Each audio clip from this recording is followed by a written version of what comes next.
Hi everyone, it's Emily. So I wanted to do a mini Book-a-Librarian appointment with you guys today. I know the library is closed and sometimes you have those quick tech help questions that you're like, oh, I wish I could run in for those 5 or 15 minutes to talk to someone at the reference desk, or I wish I could sign up for that 30-minute one-on-one. I really need to know how to do this thing. So I thought what a really great thing would be to do is just record a mini appointment using some of the common questions that I get asked. Now on this video, I'm going to focus specifically on iPad, iPhone, and using the settings app. I get a lot of questions, people coming in with their device and they're holding it and shaking hands and like, it's not working. It's okay. We will help you to try and get it working. So let's jump into this. So on my device, I have settings in two places. Right now at the very bottom, it's in the recents area on the right side of that bottom bar, or it's on the second page of my apps, and it's the gear icon that's gray. Now some of you may have a gear icon, but also a little red badge number at the top, and it may say, between 1 and 3 for notifications or more. But if you tap on that, that's going to bring you into settings. And I am going to just jump over to general really quick so we have less to look at on the screen. All right, so this is your settings. This is all your back-end control of your iPad or your iPhone.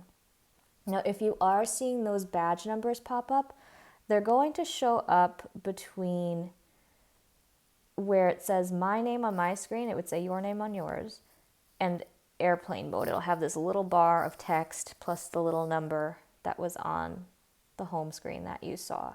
Now there's 3 different messages that I see frequently that people come in for.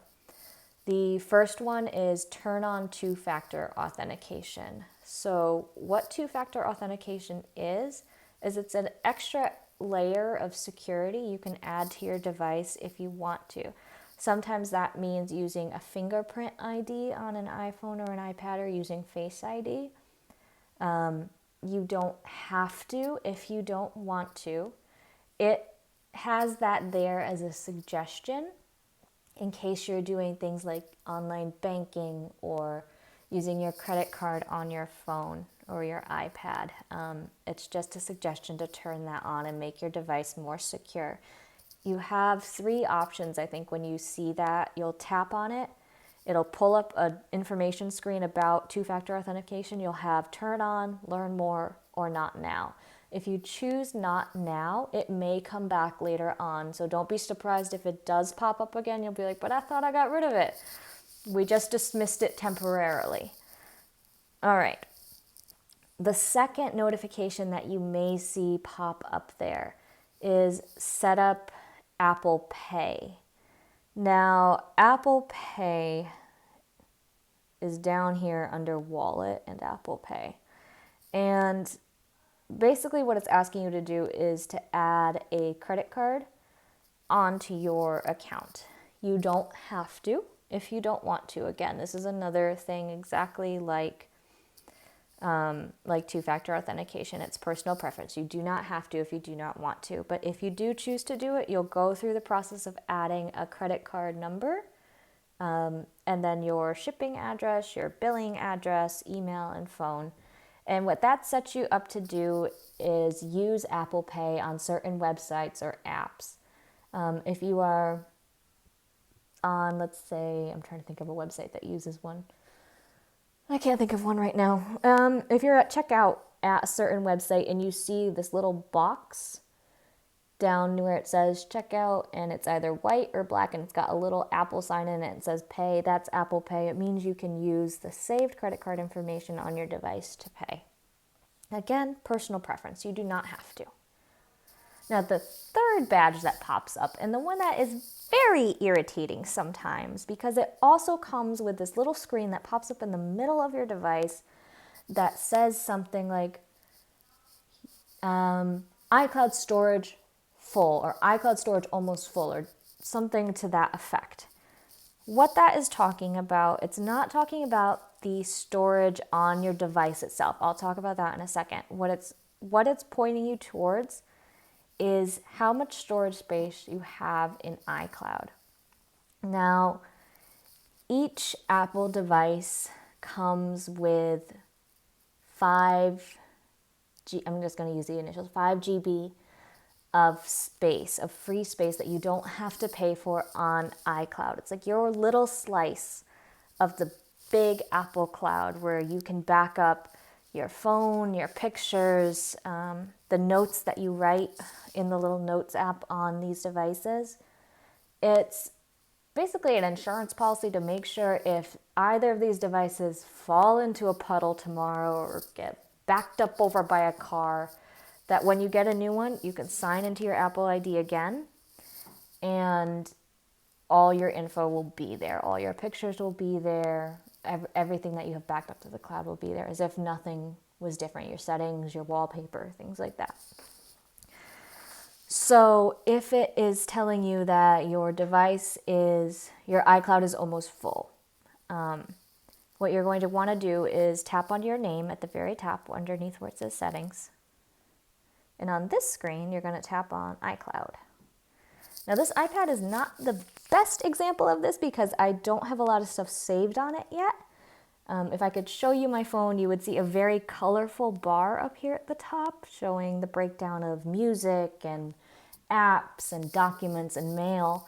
But for this iPad, you can see I haven't used a whole bunch of space. I've used 83 KB of 5 GB. So KB is very, very, very, very tiny in comparison. You can fill up a lot in that 5 that's there. So if your bar looks like mine, don't worry. If your bar is almost full and you're getting that message, that's where we're going to go into manage storage. If you tap on that, you'll see a breakdown list here where it says backups in Siri on mine. Your list will be much larger than mine and it will tell you everything that is backing up to iCloud storage. So you can tap on any of them, go in there, see how much information is there, and then choose to delete if you want to. The other thing I can suggest actually looking at while you're in this area, we're going to go back to just iCloud. And down here, you're going to see apps using iCloud. So that's where you can get a sense of what's already backing up to here. 2 things I want to point out actually are photos. If you see photos on, that means your pictures are safe. They are backing up to iCloud. And iCloud backup. That means it's backing up the entire device like we just talked about. So that's where you'll manage all the iCloud aspects that you will need to get your hands on. And again, manage storage, that's where you're going to want to go to if you're getting that message, iCloud almost full. Actually, there is one more notification too I want to talk about. So sometimes you'll get a little red badge that says sign into iCloud and you won't see your name up here, or when you try to tap it, it'll give you a sign in again prompt. So what it wants you to do is sign into your iCloud itself. Now, I don't know the specifics of why it asks this sometimes and not others. Could be just general use, could be you signed into a different device with it and now it's double checking that it's still you using this one.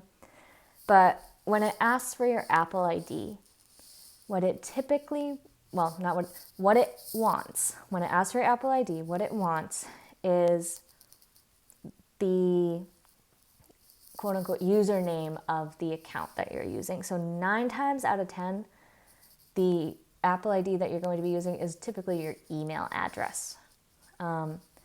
Plug that in there, or if you have it written down somewhere, that's fantastic. We always encourage you writing down this information because it is important. And then it wants the password.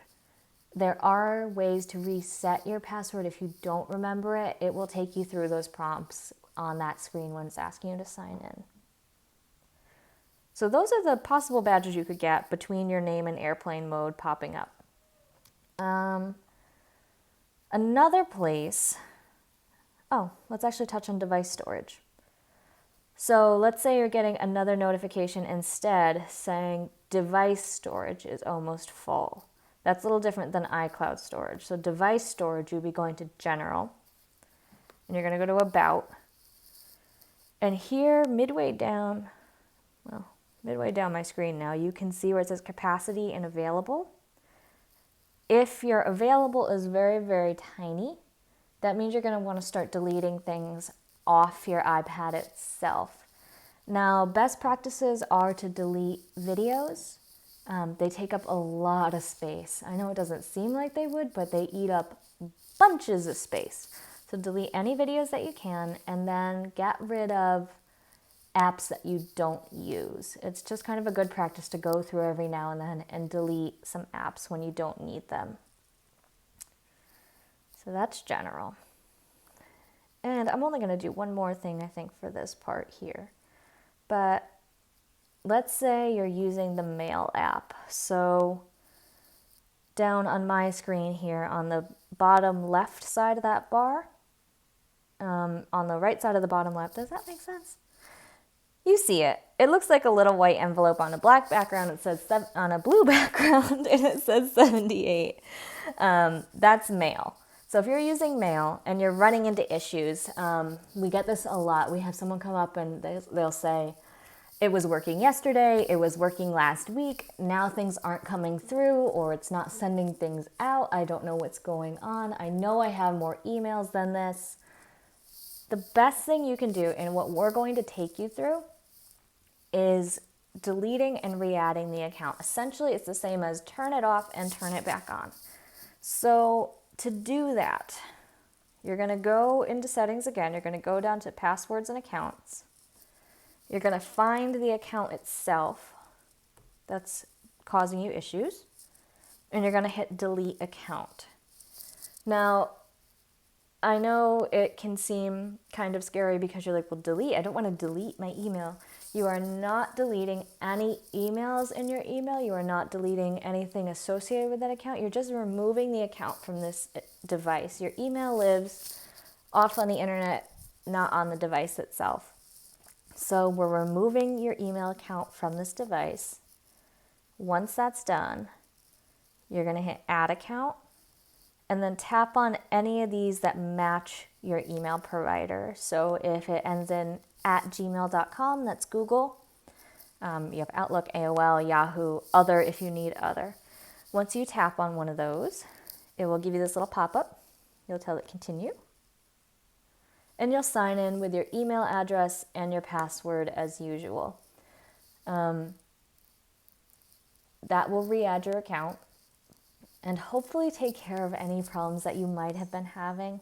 Sometimes there's just a hiccup and it loses whatever settings it had in the back end. So taking your email account off and re-adding it tends to fix most problems with the Mail app. All right. I think that's good for a video for today. So for those of you listening, if you have any questions about something very specific and you need help with, please let us know. You can send us an email at brooksfreelibrary@clamsnet.org or message us on Facebook or Instagram. I am happy to make a video that's just one-on-one specifically for you. If you have, a burning question about how to use notes or how to use photos, but we will get into that at a later date. I will probably be back at some time soon with a Pinterest video. I have been trying very hard to get that together. But thank you guys so much for listening to the mini Book-a-Librarian. I hope it was useful to some of you, and good luck. Stay safe out there. Have a good day.